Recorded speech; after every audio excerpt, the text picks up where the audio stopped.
Hi, this is Julie Johnson with Mom's Radiant Spark, and yesterday we had a show about body language in marriage, and we had Carrie Christensen, of course, my co-host, and we had two guest speakers.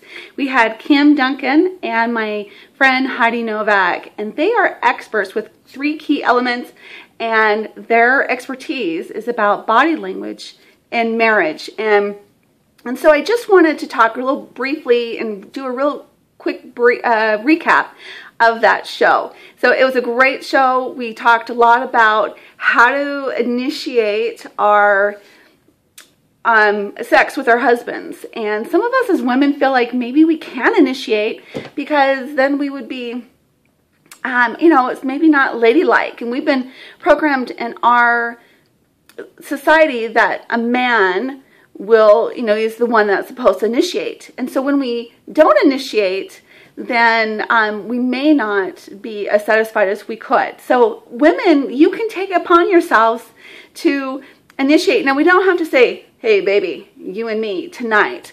So we're going to show you, I'm going to show you a little bit of the few tips that they shared with us, and I'm going to just kind of expand on them. Now, they talked about, and I called them sexy steps. So some of the sexy steps that we can do toward initiating sexual, encounters with our husband is with our eyes. Now, if we, we always talk about flirting, and we can say a lot with our eyes. And so I just want you to be mindful this week of how you are approaching the way you are communicating with your eyes. So, for instance, we all kind of know the universal,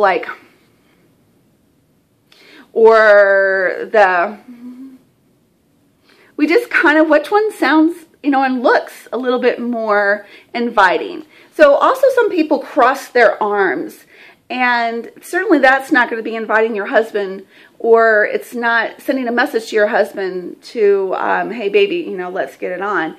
So also be aware of, again, when your husband comes home from work, track him and watch everything he does.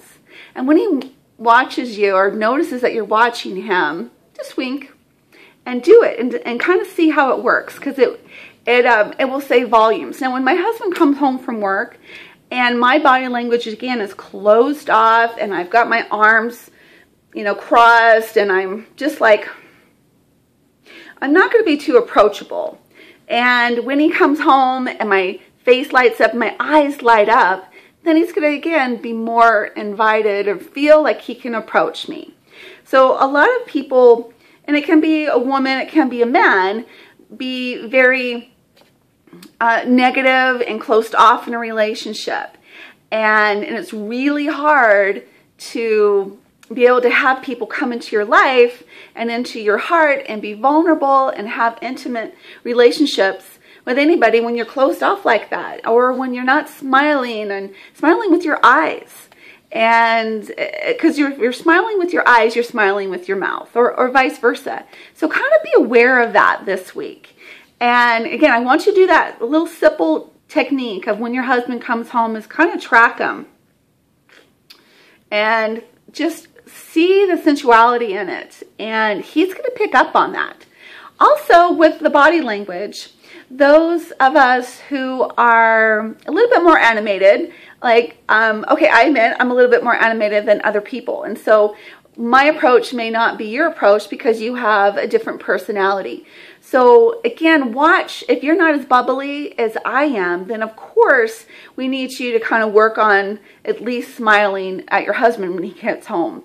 And you don't need to talk. You just show him with your body language and what you're doing that you are approachable and you are ready to have that connection. Because when men face rejection just like us, and I would even think that women are more risk takers than men when it comes to love and intimacy. So keep that in mind. Our men need us to feel like they can come to us and we have a safe environment for them. And if we're, again, closed off, they're not going to approach us. So watch your body language. Also, we didn't talk about this in the show, but I wanted to give you a little added bonus. So again, when your husband comes home, I want you to track him. When he meets your gaze, I want you to wink at him. The other thing is I want you to just kind of rub shoulders with him and lean into him when he's talking. Now, when he's talking, a lot of us, and I've done it, I'm not a perfect at this, but when because I got deadlines with work or whatnot, but I encourage you when your husband gets home and when you spend that time with him is to put the electronic devices down and lean into him and kind of act like, not kind of act like, but act like you are interested, like, and have his full, have him have your full attention and really lean in. Now, if my husband was talking and I'm sitting like, I don't act like I'm engaged, I'm not engaging with him. And is he going to feel safe enough for me? If he's going to feel safe enough if I'm closed off. This is a closed off situation. So I want you to lean in. I want you to track them with your eyes. Pay attention of even what your facial features look like. Because again, some people could be, and when they're completely closed off, again, my eyes aren't sparkling and your eyes are not going to be sparkling either. But if you smile, tilt your head a little bit and just have a little grin, have something, and lean in. Watch how that's going to do for the bedroom. And also watch how he's going to open up more to you because he needs to feel safe. And in order for him to feel safe, he needs to know that you are trustworthy of that. And sometimes just changing your body language is going to do that. So this is our special tip for this week. Homework, ladies. So look at your man, smile at him, wink at him, lean in, and you'll be amazed at the results. So post here on the blog. Let us know how it went and love to hear your feedback. So have a wonderful sparkly day. This is Julie Johnson from Mom's Radiant Spark. Now go have a sparkly day. Thanks.